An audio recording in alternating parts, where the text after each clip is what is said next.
Her her Mahadev my YouTube family. हमारी आज की कहानी है केदारनाथ त्रासदी में खोई हुई पत्नी को कैसे एक पति ने 19 महीने के अंदर ढूंढ निकाला। साल 2013 में आई त्रासदी को शायद ही कोई भूल सकता है। आज भी उस तबाही के मंजर को याद करके अपने आप दर्द का एहसास होने लगता है। कई परिवार बिछड़े, सैकड़ों लोग मारे गए और पानी के सैलाब ने हजारों परिवार उजाड़ दिए। इस त्रासदी की वजह से एक पति पत्नी का जोड़ा कुछ ऐसा बिछड़ा कि उसे मिलने में साल भर लग गया। एक पति का अपनी पत्नी के लिए बिलख बिलख कर रोना किसी का भी दिल तोड़ सकता है। एक ऐसी पत्नी जिसे सरकार ने मृत घोषित कर दिया था, लेकिन ये विश्वास ही था कि पति ने उसे तब तक ढूंढना नहीं छोड़ा जब तक वह मिल नहीं गई।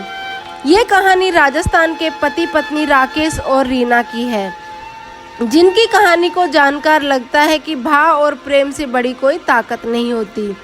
आइए वक्त के पन्ने को पलटते हैं और साल 2013 में चलते हैं। बात है 12 जून 2013 की।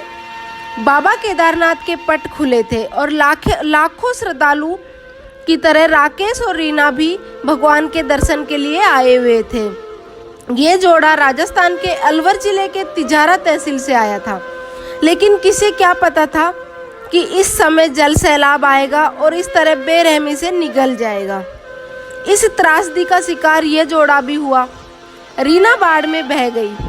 राकेश की जान जैसे तैसे बची, लेकिन रीना के बिछड़ जाने की वजह से मानो उसका संसार उजड़ गया। ऐसा होना जाहिर था, लिहाजा राकेश ने रीना को ढूंढना शुरू किया, लेकिन किसे क्या पता था कि ये खोज इतनी बड़ी हो जाएगी।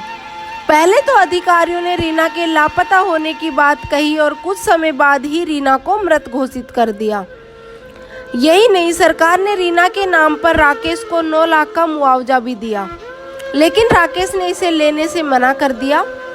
उनका दिल ये मानने की गवाही नहीं दे रहा था कि उनकी पत्नी मर चुकी है, इसलिए उन्होंने अपनी पत्नी की तलाश जारी रखी और कभी भी उनके न मिलने की उम्मीद नहीं खोई। उनके 5 बच्चे थे। उनके मन में हमेशा ये रहता कि बच्चे उनका और अपनी माँ का इंतजार कर रहे होंगे। ऐसे में अपनी पत्नी की यादें और अपने बच्चों का मुंह देखकर वह अपनी तलाश को लगाम नहीं लगा पा रहे थे। उन्होंने इस तलाश के अपनी खानदानी जमीन भी बेच दी।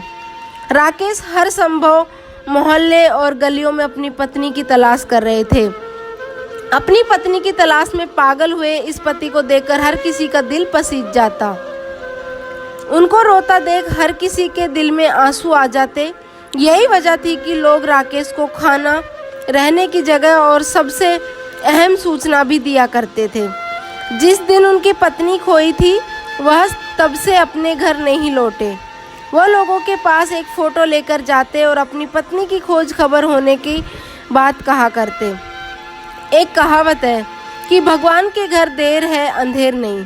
इस कहानी पर यह कहावत क्या खूब बैठी है, क्योंकि 19 महीने की तलाश के बाद एक दिन अचानक राकेश को पता चलता है कि उनकी पत्नी रीना जैसी दिखने वाली एक औरत को देखा है। ऐसा लगा मानो भगवान भी पिघल गया, क्योंकि जब जनवरी 2015 में केवट गांव के पास उस महिला से मिलने पहुंचे तो उनकी खुशी का ठिकाना नहीं रहा। 19 महीने के बाद मिली ये महिला उनकी पत्नी रीना थी। हालांकि वह अपनी मेमोरी खो चुकी थी और ठीक से कुछ बोल भी नहीं पा रही थी। वह राकेश को भी नहीं पहचान पाई। राकेश अपनी पत्नी को वापस तिजारा लेकर गए और अब धीरे धीरे वह ठीक हो रही है। ये लव स्टोरी दिल को छू लेने वाली है। राकेश को बाहरी लोगों समेत उसके घर वालों ने भी वापस घर लौटने की बात कही, लेकिन वह अड़िग थे और कहीं ना कहीं उम्मीद लगाए बैठे थे। तो दोस्तों, आज की ये कहानी आपको कैसी लगी कमेंट में ज़रूर बताइएगा। और दोस्तों, ये कहानी पूरी तरह काल्पनिक है। इसका किसी स्थान, व्यक्ति या किसी परिवार से कोई लेना देना नहीं है। अगर किसी की भावनाओं को ठेस पहुंची हो तो उसके लिए माफ़ी चाहूँगी। हर हर महादेव।